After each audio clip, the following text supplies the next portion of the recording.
எனக்கு அன்பானவர்களே, ஆண்டவர் உங்களை குறித்து சொல்லுகிறார், உனக்குன்னு ஒரு தரிசனம், ஒரு திட்டம் வைத்திருக்கிறேன் என்பதாக. அதை தான் வேதமும் சொல்லுகிறது. ஆபகுக் 2வது அதிகாரம் 3வது வசனத்தை வாசிக்கும் பொழுது, குறித்த காலத்திலே தரிசனம் வைக்கப்பட்டிருக்கிறது, அது பொய் சொல்லாது, அது விளங்கும், அந்த தரிசனத்துக்காக காத்திரு என்று வேதம் சொல்லுகிறது. உங்களை குறித்த ஒரு தரிசனம் உண்டு, உங்க பிள்ளைகளை குறித்த ஒரு தரிசனம் உண்டு.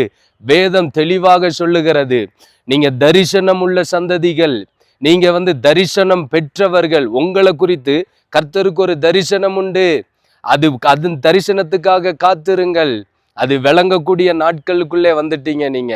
அது பொய் சொல்லாது. ஆண்டவர் பொய் சொல்ல ஒரு மனிதன் அல்ல, மனமாற மனுபுத்திரனும் அல்ல. அவர் சொல்லுகிறதை செய்கிற தேவனாய் இருக்கிறார்.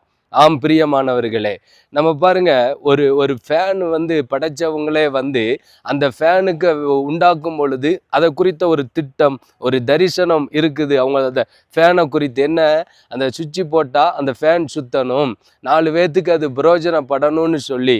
அதுக்குள்ள ஆத்துமா இல்லை, உயிர் இல்லை, ஆனால் அதுக்கே ஒரு படைப்பாளி ஒரு தரிசனத்தோடு படைப்பானா.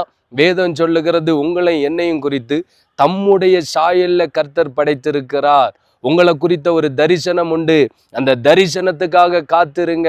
எங்கேயோ போய் நீங்க காத்திருக்கிறீங்க. ஆண்டவரே, எனக்கு ஒரு குடும்பம் கொடுத்திருக்கிறீ, இந்த பிள்ளை கொடுத்திருக்கிறீ, இந்த தாய் தகப்பனை கொடுத்திருக்கிறீ, நான் இந்த வேலையை கொடுத்திருக்கிறீ, இதுல என்னுடைய செயல்பாடு என்ன, இந்த வேலையில நீங்க தந்திருக்கிறீங்க, இதில் மூலியமா உங்களை நான் எப்படி மகிமைப்படுத்தணும், நான் என்ன செய்யணும், அதற்காக கர்த்தருடைய சமூகத்திலே காத்திருங்க.